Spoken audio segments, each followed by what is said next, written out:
Hello and welcome to another edition of Coach's Corner, where Coach Dave Serrano and myself, we get the opportunity each and every Thursday evening to speak with college coaches from around the country, both all divisions and levels. And this week, we're really super excited to talk to former Loyola Marymount head coach and now head coach at Washington State, Nathan Choate. Nathan, thank you for joining us tonight. I really appreciate you taking the time. Thank you guys for having me on. One of the things I want to really kind Hey, of dive Choate. in, ask him about West Coast, Coach, just the West Coast dynamic. Well, Choate, first off, I want to start out by it's great to see you. I haven't seen you in a while. We talk a lot, but congratulations to you and your family, your beautiful family with wife Lori and your kids on a wonderful opportunity at Washington State. Just an absolute wonderful opportunity. My question to you, Choate, is, okay, so you've been on campus for more than a month. You've been in the community. I know you guys have moved into a home and all that. What is going to be a selling point now for you as the head coach with your coaching staff, a selling point of getting kids to Pullman, getting kids to Washington State from Southern California, Northern California, and the Northwest? What's going to be a selling point for you guys? Well, first off, good seeing you, Coach. Like you said, we haven't seen each other in a while, so good to see you. I think the biggest thing is, the West Coast and California specifically is a little bit different when it comes to college towns. You don't have that community. You have a lot of commuter schools. Pullman revolves around Washington State, and that's the biggest thing. If you want an experience to play high level baseball in a community that's going to support you at a super high level, Pullman should definitely be on your list because. Like I said, I've been here for 5 weeks now, and that's the thing that I've been blown away with is just the support from the alumni, people in the community. They want to see us have a winning product on the field, and they're going to support athletics here in a big, big way. And so I think that's a little different for some Southern California kids where, some of the schools down in Southern California, it's just a commuter school, right? People come and go to class, and you don't get that sense of community. So I think you get a little bit more of a SEC type of feel in the community here than you would in some of the Southern California schools. Coach, one of the things I'd like to talk about is West Coast baseball as a whole. Now with some of these former Pac-12 schools going to the East Coast, what is that going to do for your schedule going forward? Are you going to look to have more of the UNLVs and some of those schools that are out in that those Western conferences on weekends, for your weekend schedule? Well, a lot of it's going to depend on the conference that we end up in. Right now, we don't know that for 2025, what conference we're going to be in. So we're working towards that. I think everything's on the table as far as where we end up. But, I can tell you for 2025, we're going to go to the Texas A&M Corpus Christi tournament with Louisiana Tech and Notre Dame. In week 2, week 3, we're going to go to Minnesota and play Rutgers and Iowa and Minnesota in the tournament. So I think in our non-conference stuff, we're going to try to challenge ourselves nationally and travel to different places. As far as the conference stuff, I think that'll be a little bit out of our hands on who we play on those weekends and who's in our conference. And then we'll make some decisions non-conference-wise after we find out who our conference opponents are. Choate, I think one of your strengths as a head coach is obviously you have a pitching background and you've done an excellent job with developing pitchers, but I think you've had a prowess of being a good recruiter too. You know how to recognize talent. You've put people around you that know how to recognize talent. As you guys go out and hit the road now, even not knowing what conference you're going to end up with, I think it'd be good for you to explain to the people that are going to watch this show, what do you focus on when you go out? Is it athlete? Is it baseball player? Is it strike thrower? Is it attitude? What do you focus on when you go out to a big showcase and watch players? Yeah, the biggest thing is finding the right type of players and what we're looking for. Obviously, you have to have a certain level of talent. If you're a pitcher and you're throwing 67 miles an hour, probably not going to work at this level. So there are some bare minimal requirements from a skill standpoint that you have to have. But really trying to follow players until they fail. Everybody thinks, hey, I went 3 for 3. Why didn't you recruit me? Well, because you're in a good mood and you're being a great teammate because you went 3 for 3. We're going to follow you until you fail to see how you handle failure, how you interact with your coach, how you interact with your teammates when you're coming off the field and people are trying to high-five you. Do you high-five them or do you get selfish and internal and not high-five them? Do you act differently on the day that you go 0 for 3, even though your team wins, and you're in the parking lot and mom and dad are talking to you, and you have a bad attitude, even though you guys won and you should be excited, you're down in the dumps because your team lost or because you didn't have success. And so to me, that shows a little bit of selfishness. So those are some of the things that we try to identify. I know the club coaches still have a lot of contact info and stuff, but we still reach out to a lot of high school coaches to find out what type of kids they are, the makeup, the people that are around them on a daily basis in an environment other than a baseball field. They see them in class, they see them in a social setting. So those are the things that we're really looking for, is trying to find the right people.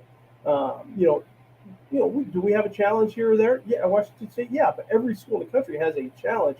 So I think identifying the right players that can handle some adversity, especially with the transfer portal, when you struggle, can you handle failure in the right way, or are you just going to turn and run and go and try to find the next, move to the next place? And so those are all the things that we're looking for from a makeup standpoint to find out if guys are the right fit for our program. Because when they get here, they're going to get coached hard and they're going to be held accountable, and we need to know up front if they can handle that or not. Coach, one of the big questions that every parent seems to ask now that the new rule has been implemented with regard to August 1st and contact dates, does that play a positive role, in your opinion, with regard to recruiting and kind of slowing the process down and allowing some physical and mental maturation for the high school student athlete?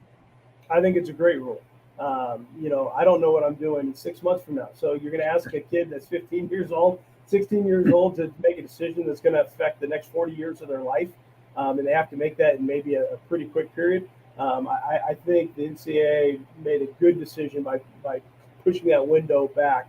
One of the things that I would like to see happen, and I don't know if it ever will, but once you commit to a school, sign your scholarship right then. I think it'd be binding for both the institution and the player. Now the school has a little bit more invested in the player, and that scholarship's out there. So I think they can take it a step further. And yeah, man, if both parties want to agree on it, then go ahead and sign as a junior if you want to, and then kind of go from there. But I do think it's a good rule, pushing that thing back and giving kids and families a little bit more time to do their homework and pass their U.S. government class before they decide what they're going to do for the next 4 years. So. Choate, I tend to ask this of most of the coaches that we talk with, and I'm not trying to put you on the spot, but as a whole, has the NCAA, college baseball, college athletics, coaches, I'm a coach too, just like you, have we failed the society of kids by all the stuff that we're allowing now with the transfer portal? You and I are kind of in the same boat, Choate. You didn't jump on a 4-year campus out of high school. I didn't jump on a 4-year campus out of high school. We had to grind through junior college to get to our destiny. Is that gone away now, that everyone looks for instant gratification? I think it's a missed opportunity for human growth. And, I wouldn't be the person that I am today if I wouldn't have been rejected by some schools because I wasn't good enough out of high school, if I didn't have to attend a junior college and then get better and then find out when I end up at a Division I school I'm behind 11 other guys, and instead of transferring because I wasn't good enough, I had to find a way to get better.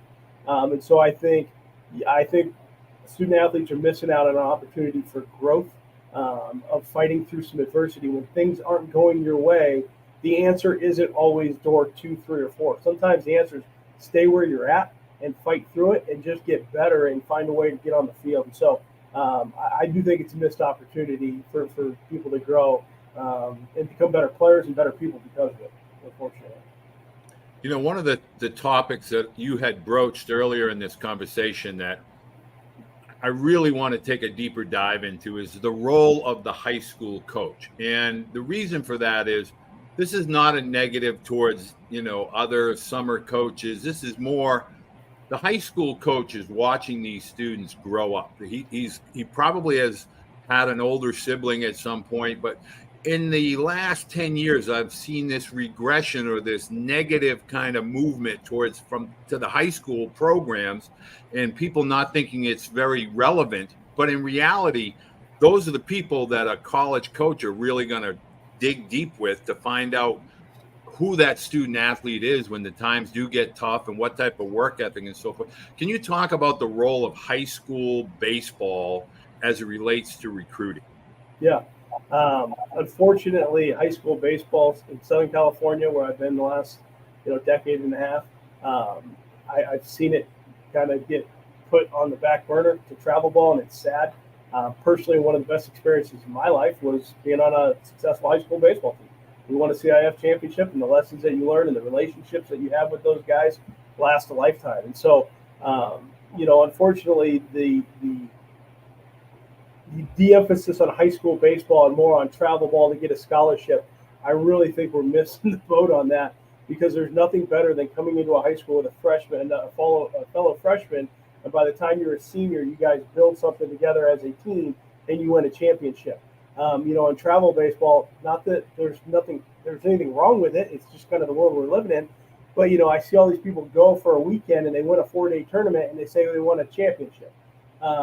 My definition of winning a championship and their definition of winning a championship may be slightly different. That's built over the long haul. But we do still really rely on high school coaches. Those guys don't make a lot of money. They're doing it for love of the game and for helping young people. And so, unfortunately, high school baseball is kind of going by the wayside, and it is sad. I don't know how to fix it. I wish I did. I think people a lot smarter than me maybe could get involved.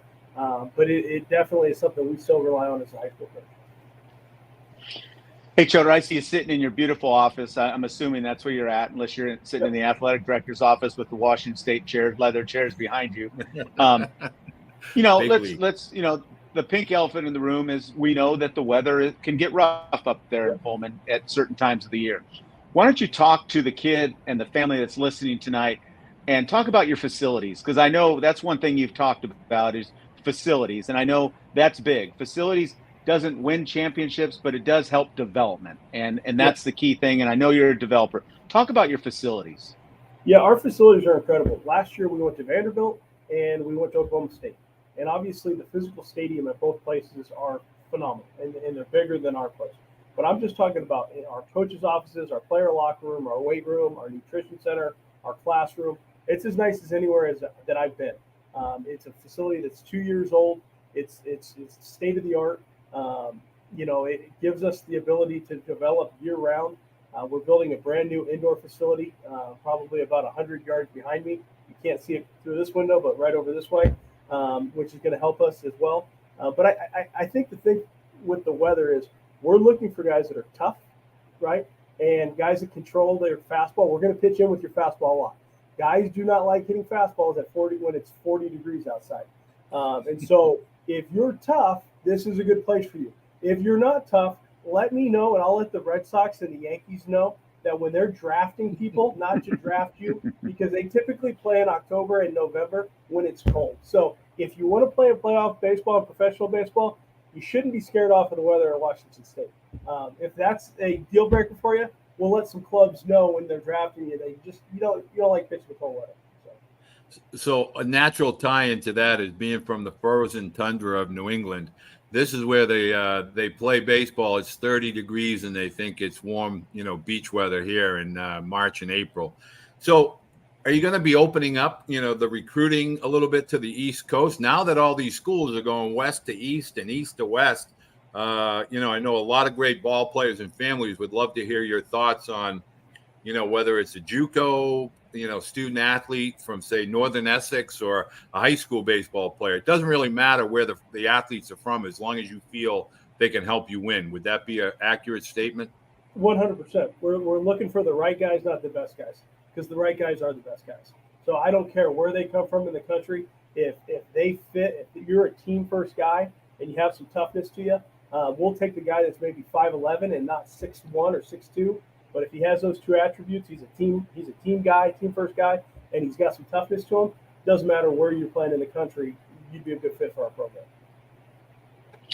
Choate, what will in 2 years from now, 3 years from now, when you've kind of got your stamp on Cougar baseball, what will people talk about? What's going to be the staple of your program? I think just the way that we play. That we're not going to make excuses. I don't care what's happening around us. We're going to keep our head down and our mouth shut, and we're going to play the game the right way. We're going to play hard. And I think when you watch us play as a team, you go, that's a fundamentally sound team that plays together. They play hard. As far as how many wins, nobody knows that. People promise all of those things, but you don't know. But I do think that the way that we play baseball, how we get on and off the field, that still matters to people. I know, you watch a big league game and you see big leaguers kind of taking their time getting on and off the field. And, hey, they're in the big leagues. They can do whatever they want. But if you're going to play in our program, you got to play the game hard. And it is not a requirement, for professional baseball. It will be a requirement in our program that you get on and off the field the right way, that you hustle and run a hard 90 and that you're a great teammate and those kinds of things. This isn't professional athletics, even though I think the world thinks that college athletics has turned into pro athletics. It's not. This is still college athletics. As both Dave and I, as parents of pitchers, and your pitching background, I know a lot of parents that Dave and I speak with. They repeatedly ask, "Are we coming back to the softer throwers that collect outs, or are we still chasing that velo, spin rate, access?" I mean, all these terminologies. Parents of pitchers want to know: does it matter if they collect outs, or does it matter how hard they throw? It matters that you get people out. This past year at LMU, we had a kid that was an All-American by 5 different publications. Diego Barrera, he got drafted in the 20th round. He's 5'10", might be 5'9" if he's watching this. He's 5'10", 5'11", but got a chance. He's playing professional baseball, 87, 88, 89 miles an hour, but has a changeup. Coach had an opportunity to see him pitch against Vanderbilt. He can really, really pitch. And so, those are the guys that we're looking for. Like, at the end of the day, it's not a collection of who throws the hardest. Sometimes on social media, I see all the heat sheets that teams put out there, like, hey, 6 of our guys threw 98 this weekend. And then I look at their box scores, and I'm like, yeah, 6 of your guys gave up 7+ runs and walked 6 guys. Like, at the end of the day, we're playing to win. And the game of baseball is about getting people out. Offensively, you're trying to score runs. Defensively, you're protecting home plate and not trying to give up runs. And so it doesn't matter if you throw 95 or 85, you get people out. We're going to recruit you. We want you. So.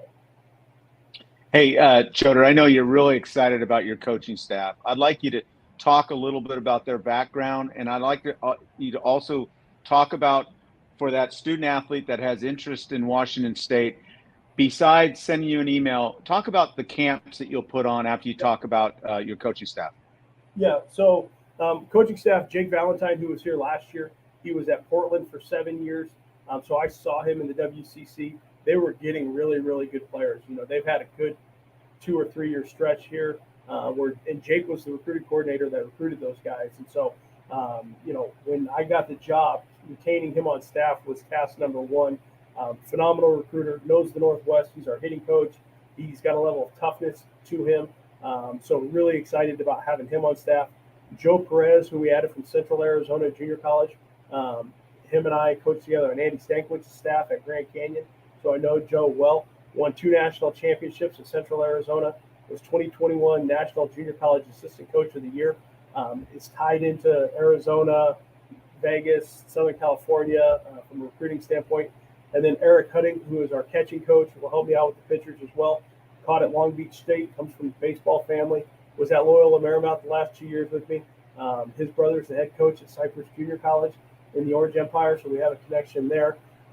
Eric's tough. He's been around me for 2 years. So if he's been around me for 2 years, he's got a level of toughness that he can handle it. But, really excited for our student athletes just because I think, they're going to find guys that are kind of blue collar that just show up and work, that are more, solution oriented and problem oriented. If something happens, who cares? Get up, move on to the next thing. Let's just keep going.